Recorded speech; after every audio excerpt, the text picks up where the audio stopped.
L'architecture de la Renaissance, née en Italie, a gagné progressivement tous les autres pays d'Europe entre le début du XVe siècle et le début du XVIIe siècle. Elle apparut d'abord à Florence avec les innovations de Filippo Brunelleschi.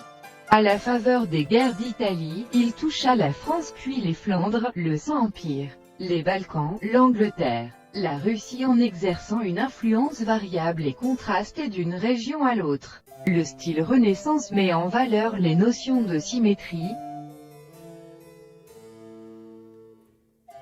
de proportion,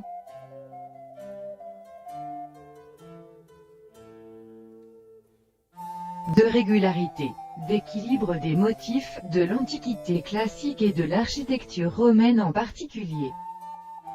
Les historiens reconnaissent volontiers trois phases dans la Renaissance italienne. Première Renaissance 1420 à 1500, deuxième Haute Renaissance 1500 à 1525 et troisième, Maniérisme et Académisme 1525 à 1600.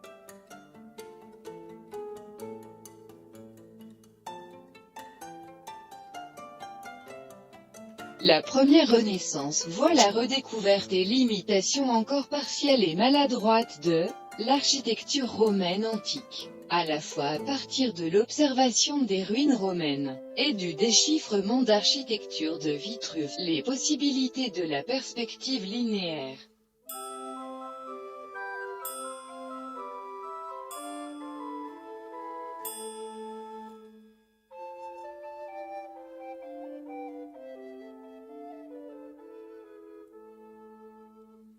Le premier exemple de cette nouvelle attitude esthétique est la basilique San Lorenzo de Florence, exécutée par Filippo Brunelleschi.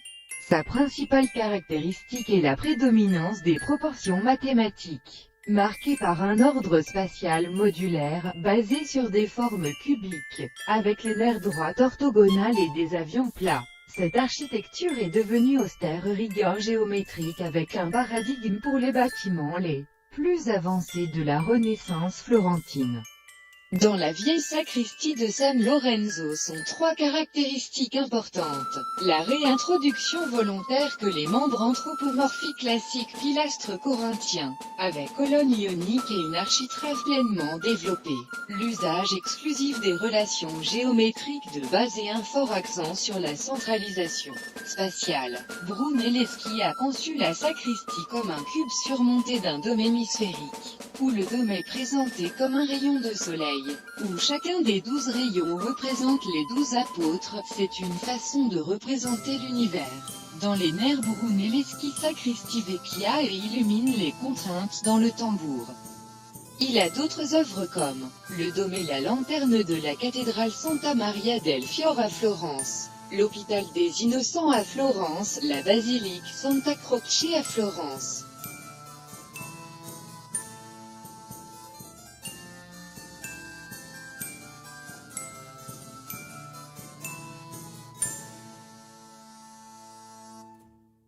Michelozzo, autre architecte pensionné des Médicis, reste comme le maître d'œuvre du palais Médicis-Riccardi, qui lui fut commandé par Cosme de Médicis en 1444.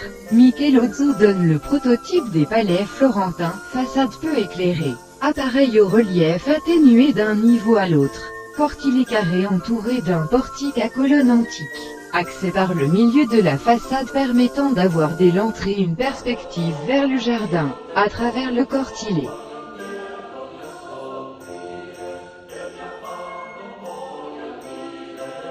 Il a d'autres œuvres comme Villa Médicéenne de Trebbio, Villa Médicéenne de Cafaggiolo, Bibliothèque de San Giorgio Maggiore, le cloître et la bibliothèque du couvent San Marco. Ils ont à d'autres architectes, Léon Battista Alberti, 1404 à 1472, Donatello, 1386 à 1466. Entre la fin du XVe siècle et le début du XVIe siècle, quelques parvinrent à renouveler l'élan originel du siècle précédent et surexprimer leurs idées, dans toutes sortes d'édifices très différents de ceux qui s'étaient faits jusqu'alors.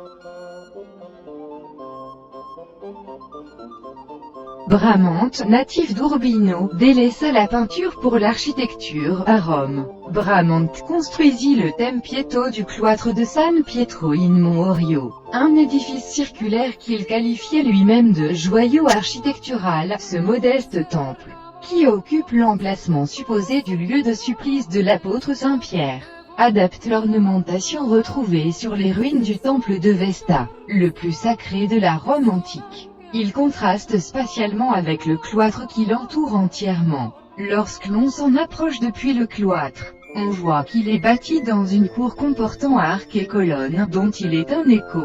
Il a d'autres œuvres comme Dôme de Milan, Santa Maria presso San Satiero, Santa Maria del Grazie.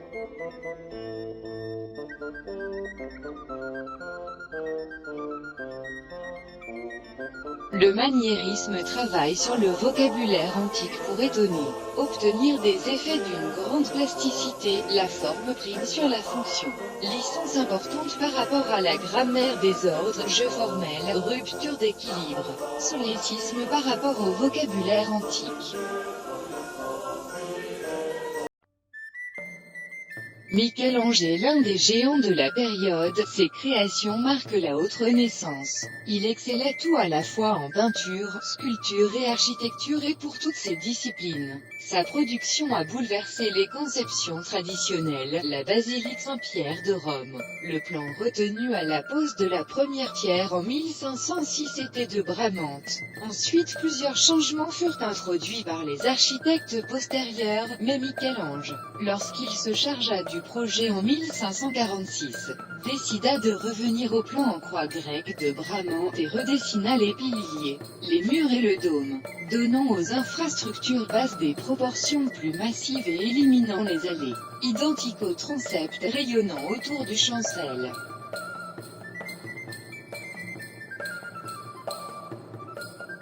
Andrea Palladio, théoricien, fouille de monuments antiques, traités et architecte palais, église, villa, retour à l'antique encore plus marqué. Portico loggia, fronton, immense influence, palladianisme anglo-saxon jusqu'au XIXe siècle. Au fur et à mesure que Palladio construisit ses villas, il réalisa toujours plus l'importance de l'union entre la nature et l'architecture.